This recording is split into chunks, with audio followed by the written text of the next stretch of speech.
When I was looking at my Dread Elves, I was like, well, I can actually also play these guys as Sylvan Elves without too many modifications. The only thing I will need are gonna be some Treemen, and I think that the idea of having three big trees in your army to both make the army a bit more Sylvan Elfy and just to have three trees in your army is gonna be quite cool.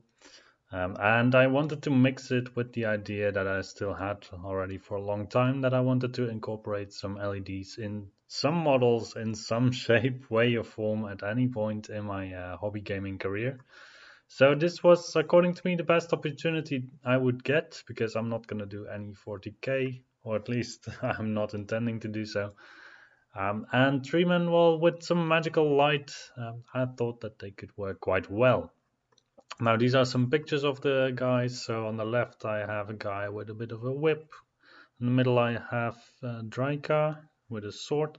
And on the right side I have a bit more of a magic user with a staff, but you can't really see the staff on the picture. So these are my three treemen. From left to right, it's the guy with a bit of a lash. It's Draika, I believe. And then I have a guy with a staff.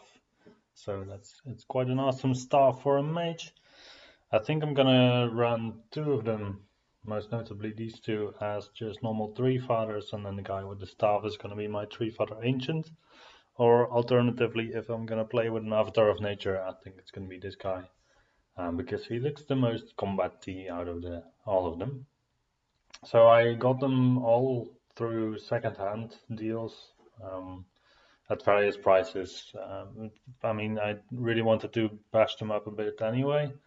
So it made sense to just get them secondhand, because the quality can be a bit lower, but it's usually not that much lower.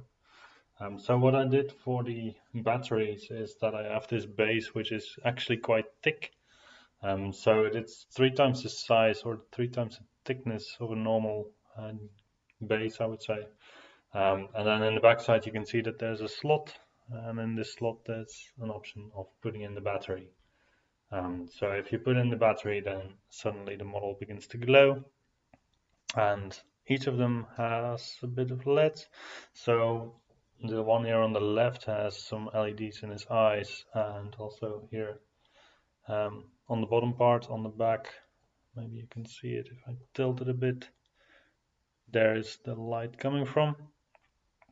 And then well, on the camera it looks a bit weird maybe, but the middle one has an LED in its eye.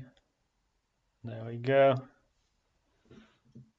And then the right one has two LEDs, one in his staff and one in his mouth. Just there you go. So as you can see, they pop in quite easily, and well, they do extend a little bit from the base at the back, but I don't really mind, because then it also allows for easy removal of your batteries to turn them off again. So play-wise, I think that I might play some games where they have the LEDs in them, but it's mostly just for display purposes that I liked having the option of putting in the LEDs. So putting in the LEDs is actually still quite an effort. So on the back of these models, you have some points where you can see the threads. I'm just trying to zoom in on one here.